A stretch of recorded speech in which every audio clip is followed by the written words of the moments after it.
Hello and welcome to our web chat on virtual accounts and how to fully exploit the technology. We have Dirk, Kronshage, Global Head of Collections, Cash Products and Deutsche Bank, has been 20 years plus in the transaction banking area, both in EMEA and the APAC region. Now, virtual accounts has got a lot of chatter about what is it and what isn't it. We need some practical advice on how it can be used and clarify some of the misconceptions, which is why we're talking about demystifying virtual accounts. Dirk, can you tell us a bit more about this? Because it's a very confusing topic. I'd be more than happy to. Thanks, Jack. When we talk to our customers about virtual account solutions, we break it down into three major building blocks that are connected in a particular manner. We've got first and foremost the bank account or the real bank account. Secondly, the virtual account. And lastly, virtual account numbers. Now, let me explain in a bit greater detail what we mean by that. Bank accounts are always an integral part of any virtual account solution. The reason being that it is the bank account which is connected to a given clearing system and which you use to effect your payments, both inbound and outbound. A virtual account, in comparison, is what you use for accounting purposes. Let me explain that in a bit greater detail. Unlike a real bank account, a virtual account is not directly connected to a clearing system or SWIFT. I would say this is the most relevant distinction that you need to make. It also means that whilst you may be able to initiate a payment out of a virtual account, the actual execution always occurs via a real bank account. Now, this regularly raises the question with corporates where a virtual account is actually being maintained when it is not a bank account that sits on the bank's main ledger. And that is exactly the point where technology comes into play. A virtual account could be maintained in a corporate ERP platform or in an in-house banking system. And then there are also special technology solutions available in the marketplace. What these tools essentially have in common is that they facilitate the accounting activities associated with virtual accounts. And it's probably for that very reason that they are often referred to as virtual ledgers or virtual ledger management tools, which sometimes can add to the confusion. Last, but certainly not the least, there are then also virtual account numbers. A virtual account number is what you use when processing payments via the banking system. As with the virtual account, however, a virtual account number does not represent a bank account. If you will, it serves as a unique reference or as an identifier which gets attached to an individual transaction that is processed. Essentially, as a corporate, you use this reference to facilitate and ideally automate your reconciliation tasks in your accounting department. So in summary, we broadly have to distinguish between two main activities: transaction processing versus transaction accounting. When using a virtual account solution, you basically include virtual account numbers as references into the payments that flow via your bank account. That is the processing part. The accounting part comprises all the activities that are internal to the corporate organization, i.e. processing the bank account statement and allocating transactions to individual internal accounts. We have visualized this here on that slide, what I've just said. I have deliberately picked an incoming receipt as an example, the reason being that these transactions originate from your clients and are therefore harder to influence in terms of having the right information in the places where you need it. So starting at the top and then going briefly from the left to the right, we have an incoming payment that comes in via clearing or SWIFT. And the first point here to make is that such a transaction would carry a virtual account number as the beneficiary account number. What your bank is then doing is that it derives the real bank account from that virtual account number. In other words, the virtual account number serves as an identifier for your bank. Your bank processes the transaction, credits it to the real bank account. That is the processing side of things. And then on the rightmost part of the slide is the accounting side, comprising of two steps. The first happens within the bank. That is when it posts the transaction on the bank ledger and delivers the account statement. And this is where the virtual account number then becomes what we refer to as a transaction level reference. On the corporate side, and that is what you can see depicted on the lower right, It is then used to allocate a transaction to a virtual account on the corporate ledger. So the virtual account number for the corporate is a reconciliation criterion. So in summary, what you can see is that the virtual account number is most relevant for the bank in order to process the transaction, in order to account for it, in order to put it into the bank statement.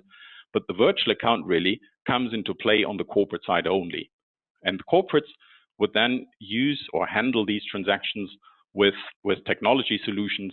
Those can be ERP systems, in-house banking systems, or the previously mentioned virtual ledger management tools.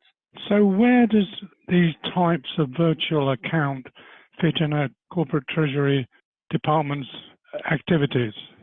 I think there are multiple lenses through which you can look at it. There can be an efficiency lens, there can be a liquidity lens, or there could be a working capital lens. But going a step back perhaps, what we do observe in the market is that corporates are exploring virtual account solutions primarily as a means to complement their treasury centralization efforts. And that is what we have tried to depict on this slide here. The journey from the left to the right is the typical centralization journey as we observe it with corporate customers, starting with liquidity management concentration, the internalization of intragroup flows, and then ending up in the establishment of payment factories and sometimes also collection factories. The key point to note here, and I think going to your introductory question about misperceptions in the marketplace, the key point to note here is that in order to establish a payment factory or in order to establish a collection factory, it is not an imperative to also use a virtual account solution from your bank. You can do it and it may facilitate certain aspects, but it is not a prerequisite. So if we look in a bit more detail how these use cases have evolved over time and new ones keep emerging, can you explain what's going on here? Yeah, virtual account solutions can apply to different use cases or scenarios. We broadly distinguish between two main use cases. First, to facilitate and automate reconciliation. Now, what do we mean by that? In an environment where corporate supply chains and increasingly also payment infrastructures are moving to near real-time exchange and processing of information, we do see that these demands are beginning to spill over into the corporate treasury and finance domain as well, meaning that the ability to reconcile faster, more accurately, and more efficiently is becoming increasingly important for corporates so that they can, for example, free up credit limits of their own customers quicker compared to today. And that's what you see here on the top slide. This, what we call payer level reconciliation, is a service that is there for, in fact, more than 10 years, where corporates want to be certain or want to be clear and unanimously identify who has actually made a payment to myself. The second use case or primary area of application centers around bank account rationalization. So it's the ability to divert and concentrate transactions into fewer bank accounts, ideally a single or a central bank account that has obvious benefits, whether it is around fewer control requirements, be it enhanced cash visibility or consolidated liquidity, just to name a few. A lot of corporates have centralized outgoing payments already, yet the opportunity for actually making an existing bank account fully obsolete can only be realized when you also start to consolidate receivables. That is what we have seen in the earlier slide. And the bank account rationalization, I would say, comes in different waves, if you will. We have seen since the earlier part of this decade a steadily growing interest in collection on behalf of and payment on behalf of solutions in the corporate space. A lot of the corporates who have started to embark on this journey and implemented these solutions already, they are now or have already started to reap the benefits when it comes to consolidating cash flows. And there are a few corporates already that are increasingly looking at the opportunities that the increasing availability of instant payment schemes may hold for them when it comes to or leveraging the previously implemented centralized account structures towards the benefit of having liquidity in one place or fewer places compared to present, having the opportunity to pay on due date as opposed to pay a few days before. So there are very evident working capital management benefits that can be tapped into by building on an initial bank account rationalization effort that corporates have undertaken.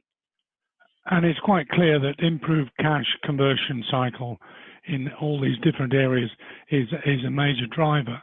But my question would be, but where doesn't it work? Where should you not consider virtual accounts? Because there are places that they really don't produce much results at all.